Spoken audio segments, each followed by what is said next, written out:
Assalamualaikum warahmatullahi wabarakatuh. Jumpa lagi dengan Nue Azhara Channel. Pada kesempatan kali ini kita akan melanjutkan menjelaskan tentang bagian-bagian kontrol valve pada eksavator ya. Di video sebelumnya saya sudah membuat video untuk bagian kontrol valve bagian pertama. Jika yang belum nonton silahkan ditonton di video sebelumnya biar nggak salah paham ya. Dan di kesempatan kali ini kita akan melanjutkan komponen yang belum kita jelaskan. Oke, kita langsung saja ke videonya. Tapi sebelum kita lanjut ke pembahasan, silakan like, komen, dan subscribe untuk membantu saya lebih bersemangat lagi membuat video ke depannya.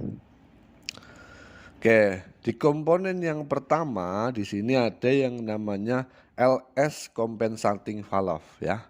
Di kontrol valve ada yang namanya LS compensating.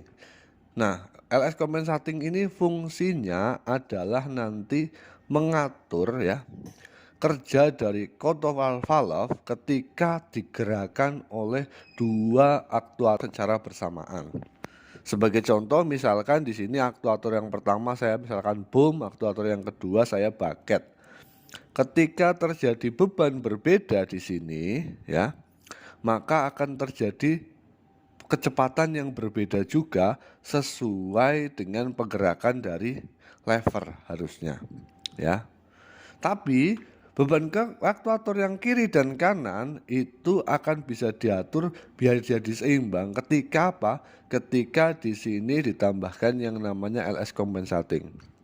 LS compensating itu nanti ini ya. Nah, kalau sama lihat di sisi kiri dan kanan ada yang namanya orifice.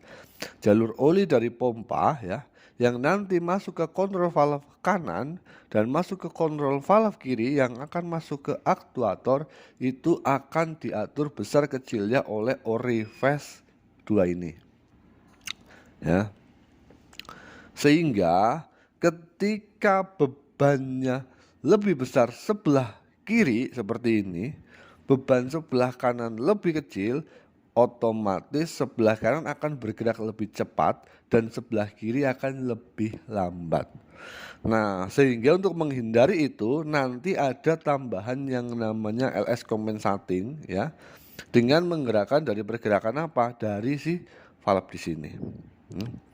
Ketika kontrol valve sebelah kiri kita gerakan lebih lambat, sebelah kanan lebih kencang, maka jalur oli yang keluar di sini juga akan berbeda.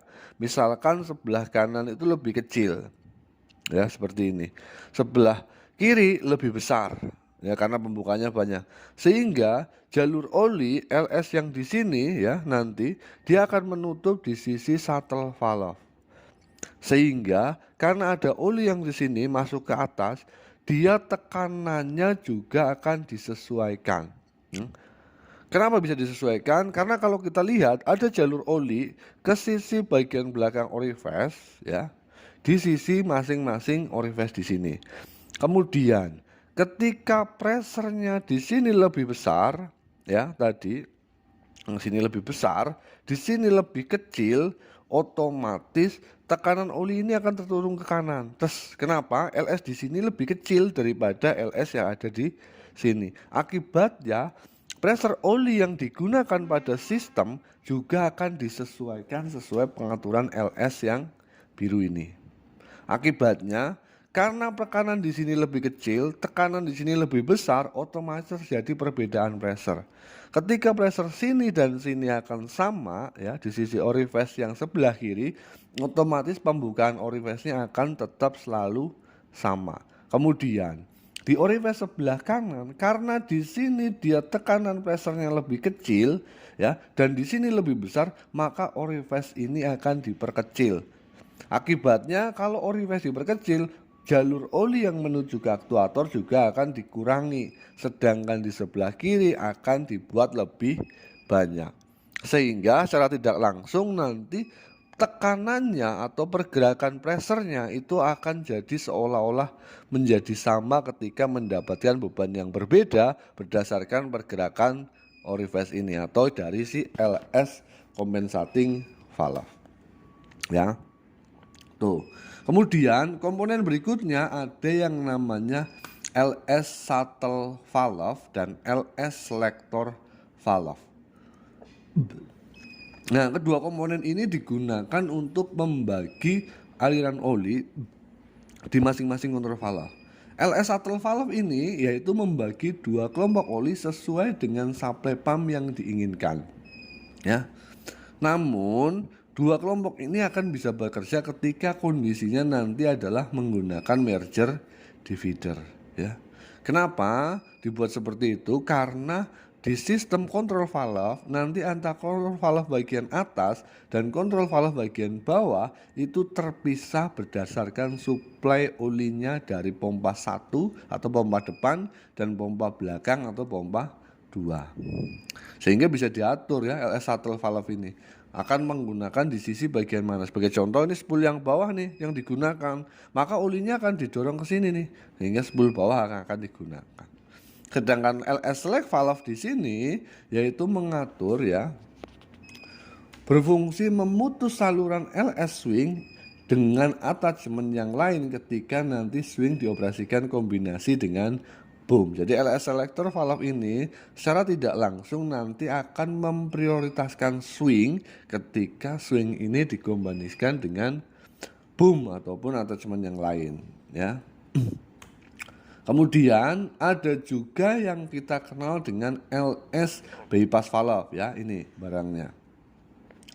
LS bypass valve ini ya, yang atas nih fungsinya adalah mengatur atau meredam kecepatan kenaikan LS atau load sensing sehingga mencegah terjadinya kejutan ya ketika spool ini nanti digerakkan. Ya. Bagaimana bisa menggerakkan, bisa mengurangi itu karena jalur olinya di sini akan diarahkan ke drain ya. Ketika ada oli di sini, misalkan spool ini kita gerakan dari PVC bergerak ke kanan ke kiri ya, maka jalur pompa ini akan masuk ke bagian aktuator. Ya, karena jalur drainnya tertutup. Karena jalur ke aktuator otomatis ada jalur LS. Yang LS ini nanti digunakan adalah untuk mengatur sudut pompa ya. Olinya adalah yang biru ini. Nah, karena di sini terjadi kenaikan pressure, kemudian unload ini tidak bekerja ya karena sudah ada pressure dan main relief belum bekerja, maka penaikan pressure-nya akan dibuat relatif atau konstan. Ya. Karena kalau itu nanti terjadi kejutan. Nah, LS bypass valve ini adalah yang nomor 7 ini, Pak. Ya. Yang mana nanti jalur olinya atau jalur drainnya ya, jalur LS ini akan sebagian akan dibuang ke drain tapi dengan penambahan yang namanya orifice atau hanya dibocorkan sedikit saja sehingga lebih smooth untuk pergerakan dari attachmentnya karena pompanya juga dibuatnya kenaikannya sesuai dengan kebutuhan. Nah, untuk pembacaan cara kerja dari sirkuit diagram ini saya sudah buatkan ya, nanti tinggal sampai lihat di video saya sebelumnya ya. Oke. Berikutnya ada yang namanya SPR atau self pressure reducing ya. Ini terletak pada bagian belakang kontrol valve ya. Nanti dipasang di sebelum merger divider valve ya. Yang nanti fungsinya adalah sebagai pembatas pressure antara 30 sampai 35 kilo yang menuju ke pilot system di mana? Di sini, Pak. Di LSEPC dan PCEPC. Sehingga LSEPC dan PCEPC ini bisa mengatur cara kerja dari LS dan PLS-nya sesuai kebutuhannya. Selain dari internal pressure dari olinya dia sendiri ya di sisi PP dan PLS. Tapi ada bantuan dari solenoid spoolnya dari PCEPC dan LSEPC berdasarkan pergerakan dari attachment nantinya. Ya. Oke. Kemudian selain tadi nanti ada juga yang namanya travel junction ya. Travel junction ini fungsinya adalah untuk menjaga unit tetap berjalan lurus ketika travelnya digunakan bersamaan dan akan mengatur berdasarkan kebutuhan antara kiri dan kanan sesuai solenoid dari travel junctionnya sehingga unit Ekskavator di sini dia bisa berjalan lurus secara stabil walaupun terjadi perbedaan pressure atau akibat karena adanya kekurangan pressure dari kanan dan kiri akibat kelemahan ya. Misalkan kontrol valve sebelah kiri udah aus ya. Nah, dia menggunakan berdasarkan solenoid travel junction ya. Nah, solenoid travel junction itu nanti letaknya ada di kontrol valve, di sampingnya si major divider untuk spoolnya travel junction. Ketika solenoidnya on ya di sini, maka spool travel solenoid travel sebelah kiri dan sebelah kanan bisa terjadi perbedaan pressure ketika kapan? Ketika dilakukan steering. Tapi ketika solenoidnya dibuat off, yaitu pada saat unit ini bergerak maju atau mundur dengan bersamaan, maka jalurnya di sini travel junction ini akan membuka sehingga pressure oli di sisi sebelah kiri dan sisi sebelah kanan akan identik sama ya, walaupun disuplai dengan dua pompa yang berbeda. Kenapa? Ketika misalkan sebelah kiri ini terjadi kekurangan, maka di sini solenoid travel junction ini akan memberikan sedikit tambahan dari olinya ya. Yang berikutnya ada drift prevention valve di control valve ya. Nanti drift prevention valve itu yang ini Pak ya. Ada di spool bagian belakang ya, di bagian output, berfungsi mencegah oli pada boom atau silinder itu akan bocor ke sisi kontrol valve ketika boom ini tidak digunakan. Akibatnya apa? Boom ini bisa turun sendiri ya kalau ketika kita gantung. Nah, dengan adanya boom di sini, prevention valve di sini, karena dia akan menutup jalurnya berdasarkan apa? Berdasarkan oli yang diarahkan, ditutup ya, sehingga maka boom ini bisa tergantung dengan sempurna ya. Kemudian ada boom regeneration circuit ya. Fungsinya buat apa? Di sini adalah meregenerasi ya aliran yang dialirkan pada bagian bawah silinder head ya, head cylinder yang berfungsi untuk meningkatkan oli ke dalam head cylinder ya. Ini adalah oli bottom, ini adalah sisi head. Sehingga maka ketika dia diturunkan seperti ini ada jalur oli yang diarahkan menuju ke sisi head ketika kontrol valve akan pertama kali digerakkan. Misalkan ini ada blaster oli di PVC nih, digerakkan ke kanan ya. Jalan ke kanan, maka jalur pompanya ya di sini nanti kan harusnya dia tertahan. Ketika kita gerakan ke kanan, kan ketika dia gerak kanan dia akan masuk ke sebelah kanan sini ya.